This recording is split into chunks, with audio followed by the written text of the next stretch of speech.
Mo ni sila to ang breeders sa Rhode Island White Hybrid. So pag yung tawag hybrid, sabot dili na siya purebred.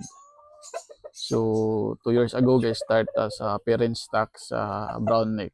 So naka-secure ta og parent stock sa brown neck. So may ato ang gigamit sa breeding. So mo na ni sila karon.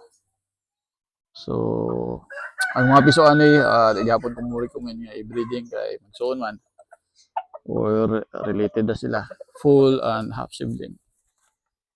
So mas maayo nga ipare sa lain breed Rhode Island red kung gusto ta og brown egg. So mo na ilang itlog dagko bagaog shells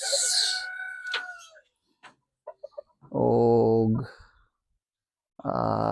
brown ang color.